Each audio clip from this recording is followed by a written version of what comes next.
Hello, dear viewers of Royal TV. Welcome to another edition of Health Watch Today with me, Sharon Tita. Today we are talking about anxiety and stress, and we have our beautiful mental health expert here with us, Mrs. Bobette Christian. Hello, madam, and welcome. Thank you, Madam Tita. A pleasure to be here. How are you today? We are doing great.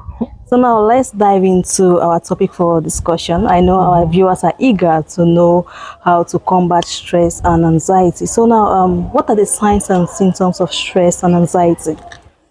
Okay, the signs and symptoms of stress and anxiety, you know, they are a bit interwoven because it's almost the same, but they are different, almost the same. We have, usually for some people, we start noticing stress in their voices. You see, the pitch of their voice changes.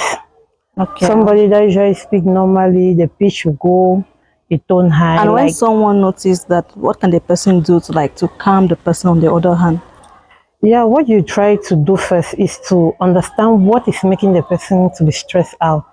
You see, you remove the person from that environment at the first place. Yes, because taking the person away from the environment where the stress start manifesting is the first point. Then next, you listen to the person talking. You ask what happened, so that the person can explain to you. Try not to be judgmental or what? Yes, you don't judge. You listen without judging, and you actually validate his feeling. Because you need to make the person to understand that what is going through is somehow huge, is important, but he needs also to understand that even though it is pressing him down, he needs to say it out so that he can be calm. Okay. Now, how can I prioritize self-care when life gets busy? I'm a journalist. I wake up every day. Let me say at 7 a.m. I'm rushing to the studio to host a morning show and something like that. So. Okay, self-care actually is more like a date with yourself. Yes, and you have to be very intentional about it. Intentional to the point where when it's time for your self-care, nothing else should interfere with your self-care. And you need to choose what gives you joy at that time, what makes you feel relaxed. You maybe as a journalist, I guess it might be reading some novels or maybe watching a TV program. Yes, you said your time. Yeah, within the day, you say if it's between if it's in the morning, it should be maybe between, since you are getting up by 7 to be at work, you can get up by 6. But you know, if I don't get enough sleep, I will not be able to perform well.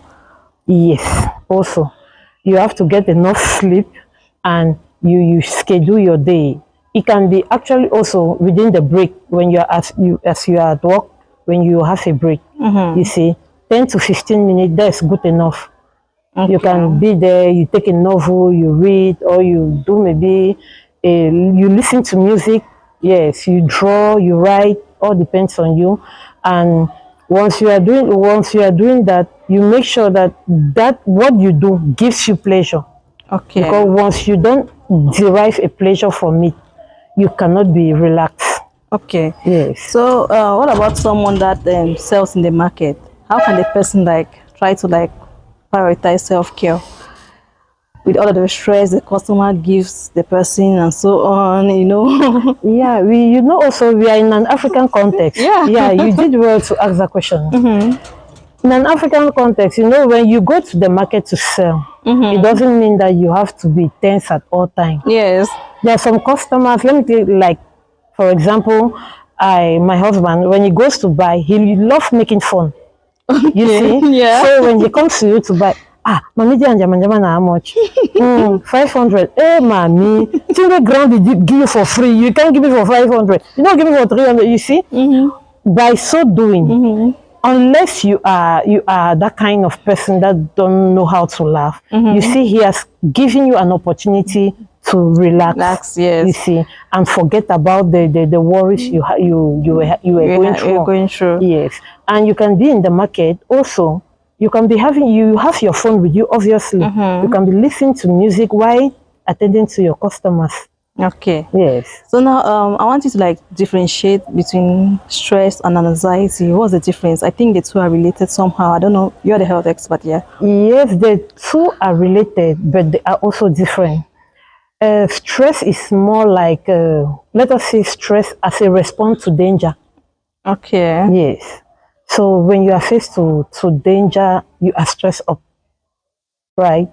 And not only danger, situations of life can be a stress reactor. So let's take, for example, someone that has to write an exam, Yeah. who is preparing for an exam. Obviously, you'll be stressed out. Yeah, just thinking about the Just whole thinking about the exam. how it's Yes, going to look like. You're already stressed, but how can exactly. you cope? Like knowing you have to write an exam, what tips can you give to them? All the tip I can give to them is To students, yeah. yes, to the student is to breathe. You have your breathing exercise for 1 or 2 minutes. You see, you breathe and you focus on your study. You have yourself a timetable. You study for 1 hour, you breathe for 30 minutes, you relax for 30 minutes, you study for 1 hour, you relax for 30 minutes. So by so doing, you see, you'll be evacuating the stress that you'll be accumulating in your body. And as for anxiety, you see, stress is more like an external trigger. It's something from outside putting pressure on you. Anxiety is more like an inner something, exerting pressure within you. It's like when you are getting worried or about, like, let me take for example, in our current economy, when am I going to be? Hi, God, Yeah. how will I have money to be able to buy The land? economy is not friendly with us. Yes, you see, from there now you start being anxious, you be in worry within you, and you can be having anxiety within you, and you can linger there for a long time, even though it doesn't give you any sign for that moment. But at that particular point, it becomes dangerous when it starts upsetting your sleep pattern, your eating pattern, and yes, and all the rest. So, to say it short, stress is external pressure to you, while anxiety is internal pressure to yourself. Now, let me take you back to stress. I noticed that I used to go to the gym. When I go to the gym and I do some exercise and I come back, I feel relief, like the burden, like I'm free away from the burden, everything that's like, what happens in that process? Like, I don't understand. Yeah, I actually love this question because a lot of people usually feel like to be able to relieve themselves from stress, Yeah. they have to go out and catch some fun with some friends and drink some bottles of wine or whiskey or all the rest. But stress is like, if we can see stress like exercise like a superhero to stress. Okay. Yes, when you go out for exercise, your body release endorphin. Endorphin is a natural mood booster.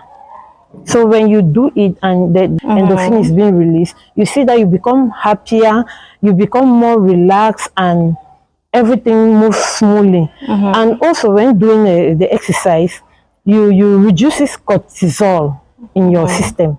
Cortisol is a hormone that disturbs your sleep. Okay. So when you reduce it, you see that your stress level is being reduced. It takes down the stress level, and you sleep better. And once you sleep better, you can handle the stress Talking better. about sleep, how long should an adult sleep a day? An adult should sleep a day between 7 to 9 hours. And if you don't, what happens? If you don't, at the long run, you'll be putting your brain in a position where it cannot function to its full capacity. Okay. You see, at the long run, your brain will not be functioning in full capacity because you have not given the time needed for your brain to rest. Because when you sleep enough, you have enough sleep, your brain rests and you are able to tackle any situation in front of you. What about children? Children have to sleep longer than adults. Okay. Yes, because they are You still have children. those active children. How do you Yes. manage that? To manage active children, what you do is you look for child-friendly exercise. Yes, I have one at home. So when he wants to turn too active, go and wash your clothes. Yes, Okay. even though sometimes they will not be dirty, go and wash your clothes. Take this one, and wash it. He will be there. He will waste the excess energy he's having, he will waste it on the clothes. Okay. After that, he will come back, he will be exhausted. So you can just be looking at one thing or the other at home that he can do. You just send the child there. So how can mindfulness help with mental health? Mindfulness can help with mental health with a lot of aspects, because mindfulness is like a rendezvous to yourself. Okay. You see, Just being you. just being you, listening to you, talking to you, and like answering to you. Yes, because when you are actually, I'm working on a mindfulness program right now. Okay. And when you are when you are on a mindfulness program, it teaches you to listen to your body. When you are tired, when your body is telling you, please, I need rest now, you listen to the body, you go and rest. Okay. When you are feeling like pressure, tension increasing in you, your body will tell you, please, I'm feeling like something is not right. You need to do something. You can do maybe your breathing exercise, you can walk around so that you can release all the pressure that is mounting in the body. How can I support a friend struggling with anxiety? Wow. A friend struggling with anxiety, the first point that I usually tell my people is to be patient. Because if you are not patient, honestly, you will not be able to deal with someone who is going through anxiety, because they'll be saying the same thing over and over and over. And you know, when somebody is saying the same thing over and over, it becomes sometimes annoying, boring. Yeah. Yes, you have to be patient. Secondly, you have to listen actively without judging. Okay. Yes, and you know, we Africans, we love to make fun of everything. Even when fun is not needed at that time or required, we love to make fun of everything. Somebody can be telling that, hey, I don't even know, I started this business, it's disturbing me, it's like this. You say, for small business, you don't start, for small chin-chin, you don't start, and you want, like, you understand, you are making the person to feel like what he's going through is not important, it's not heavy. Meanwhile, for the person, it's heavy, because we are all different. What you can take as anxiety, pressure, maybe I won't be able to take it. So what you do is that you listen to the person without judging. You validate the person's feeling at that time, where I understand what you are going through now, like this is huge, but you have to take it easy, you know, you have to do like this. But if you see that it's not going, I recommend you maybe to go and see an expert, to talk to an expert, something like that. So now, how can I identify my stress triggers?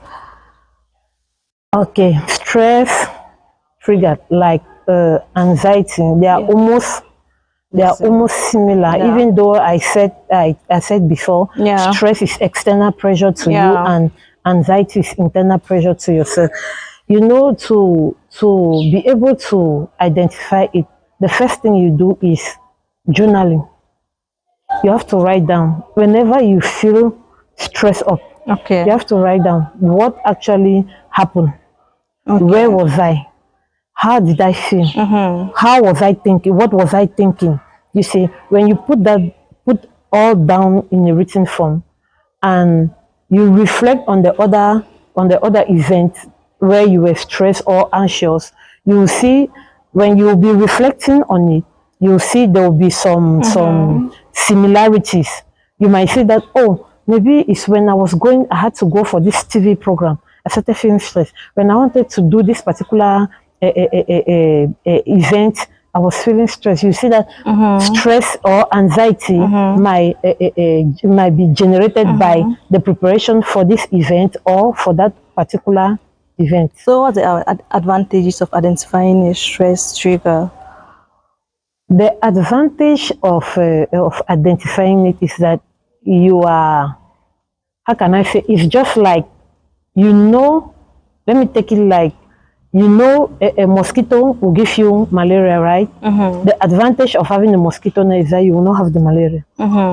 Or if you have the malaria, it will be in a mild quantity in your system. Yeah. So once you know what triggers your anxiety or your stress, you develop better coping mechanism. So now, how can I talk to kids about mental health? To talk to kids about mental health, you have to use kids-friendly language. You see, when you are talking with a professional, you know for every profession there's a language. You see, if I'm talking with a colleague of mine, I'll be using our language. If I'm talking with somebody that's not in my field, I'll have to break it down a bit. But once I'm coming to children, I'll have to make children to understand mental health like normal physical health. You understand? Okay, see, like malaria. Malaria is caused by mosquito, like they teach them in school. Okay, mental health is caused when you don't sleep enough, when you overuse this phone. You see, when you're on this phone playing, you become a dependent of that phone. And that's already mental health. Yeah. So that's how you explain it to them. Okay, if you don't sleep enough, you sit there in school, you'll be sleeping when the teacher will be teaching. Then after, you'll be stressed up to be able to copy all the notes and things like that. So you use friendly language to explain it to them. Okay. And you also prioritize open questions. You open yourself to questions because they'll be asking you any kind of question. Yes, you open yourself to questions so that you can answer them and clarify them on the mental health situation. Okay, now onto social media. Any tips for reducing social media related stress? Oh, I love that question because we are becoming very dependent On the social media. Social media. Yes, I have this tip. The 320 tip. Okay, what's that? 20 minutes on social media, 20 minutes off social media. But you know, some people are like addicted to the social media. Yes. So when I give this tip, 20, at the beginning it will be difficult, you see, for everybody, be it addicted or not, at the beginning it will be difficult. 20 minutes off social media. After you've done your 20 minutes on social media, then later 20 minutes on something you love doing. Okay. Like it can be listening to music or reading a textbook. Yes. When I say 20 minutes off social media, it's like every screen, even TV, off it. Yes, for 20 minutes. And with that, if you succeed to go through that process, you'll be victorious. Okay. So, dear viewers, this brings us to the end of our program. But before leaving you, let's have a word from our mental health expert here. Okay, televiewers, good afternoon once more. The little tip I will leave with us is that let us treat mental health as much important as our physical health, because as far as we are right now in this world, our mental health affects a lot our physical health. So the more we take care of our mental health, the more healthier we'll be. No mental health, no health. Thank you. So dear viewers, that was it for today. See you again in our next edition. Learn to manage stress, mental health, and so on. Sleep well. Thank you.